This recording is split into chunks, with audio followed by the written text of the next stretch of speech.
Hey, what's up, guys? So I just had a student that showed me a tune that he's been working on called House of the Rising Sun. You might have heard of it. And I remember always hearing this tune and kind of like, oh God, there's some stupid chords in that piece. So anyways, we were talking about borrowed chords and passing chords and how you can, kind of pimp out a song. So I thought I would just really quickly share with you what we went over in the lesson. So anyways, the tune itself is A minor, C, D major, and then to F. And then it goes A minor, E, A minor, E minor, E, and then back to A. So what I was saying to him is that, well, look, one thing that you could do, so instead of from going directly from A to C, you could put a borrowed dominant chord in front of each of these chords. So what it does, it gives you a passing chord, and also I think it has a little more tension release, adds a little importance to the next chord that you're going to. So from going from A minor to C, right? So the 5 of C would be G7. Now, if I was going to go A minor, G7, C, the problem with that is that I have a bass line that's going, which is okay. But here's the thing, if you know your inversions, then you can put that 7th chord or your passing borrowed dominant chord in a different inversion and create a cool bass line. So what we figured out was that instead of playing a straight G7 going to the C, you can put G7 in first inversion, right? Which would put the B in the bass. So then you would have a walking bass line from A to B to C. So you'd have A minor, G7 over B to C, right?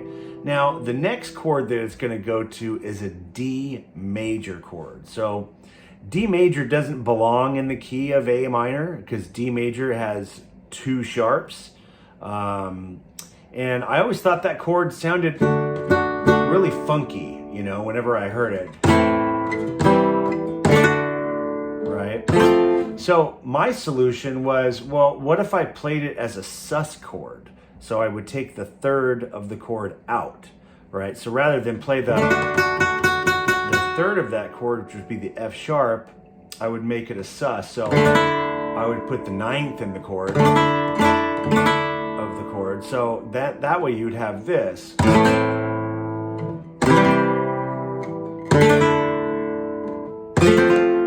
Which I think is really cool sounding. And so that way the chord is neither major or minor because you've taken the 3rd of the chord out. Because really, in a diatonic sense, the chord that would be in the diatonic setting would be the D minor chord. So if those guys knew any theory that wrote the tune, they probably would have put a D minor chord,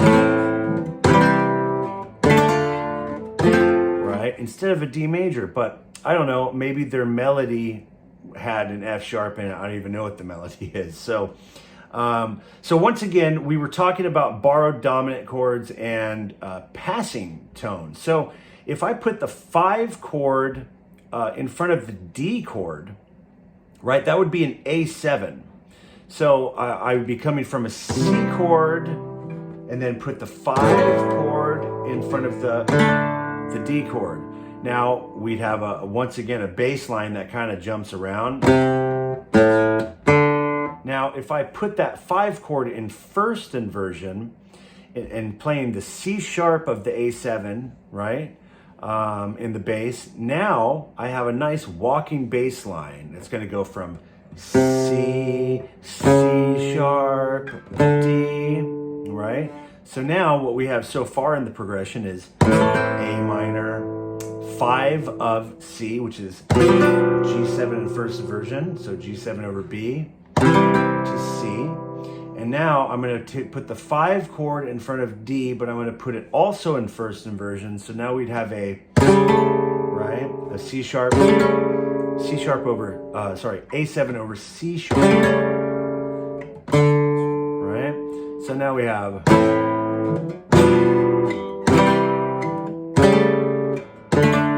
right? Notice I'm taking that third out of the chord because I think it sounds stupid. If someone wants to sing that melody, they're more than welcome to, but I would not play that chord because I just think that F sharp sounds weird. But, okay, so now our last chord would be going to the F chord. So we'd be going from a D to F. Now, if we borrowed the dominant chord from the key of F, right, we would have a C7. So once again, our bass line, if we play it in root inversion, we'd have D, C, F. Now, if I put that chord, that C7 chord in first inversion, it would be E. So you'd have a C7 over E. Now you would have essentially a bass line that went D, E, F, right? So you'd have a C7 over E going to the F. Okay, so to wrap up these chords, we have A minor, G7 over B to C, A7 over C sharp, now D sus, C7 over E, and then to the F. And then it's going to go back to A minor, right? So instead of just going straight to A minor from the F, I would take the 5 of A minor, but I wouldn't take it from the A natural minor because A natural minor has a G natural in it, which means the 5 chord is minor. So in 90% of the cases when you're playing in a minor key, you are using the harmonic minor version because that means the 7th of the scale is sharped. In this case, it would be a G sharp. A, B, C, D, E, F, G sharp, E. Now, the importance of that G sharp is when you go to build the 5 chord on E, you have E, G sharp, B, D. Now you end up with a dominant chord, right? Because, like I said, if you're playing in a minor key, and say you're just playing a meat and potato 1 and 5 type of progression, most songs are going to use the dominant chord rather than the minor chord. Like in flamenco, for instance, if I'm playing sevillanas, a popular dance form in flamenco, we're usually always going between the 1 and 5 if we're in major or minor, or the 1 and 2 if we're in altered Phrygian. So a perfect example is, say, this sevillana that is in a harmonic minor.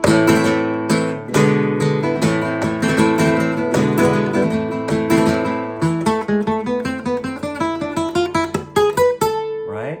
You have that G sharp. Now, if I play that in a natural minor, listen to what it would sound like.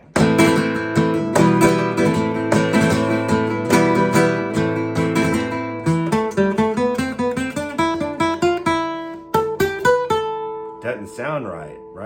So in most cases, when you're playing in a minor key, you are actually playing in a harmonic minor key. So to recap on those chords that I came up with, the passing chords for House of the Rising Sun: A minor, 5 of C, 5 of D, 5 of F, 5 of A minor. So now you have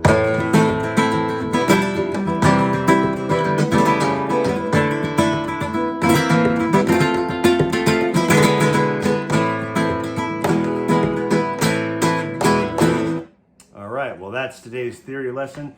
Hope you guys like it. Subscribe to my channel if you haven't. Leave me a comment. Have a good day.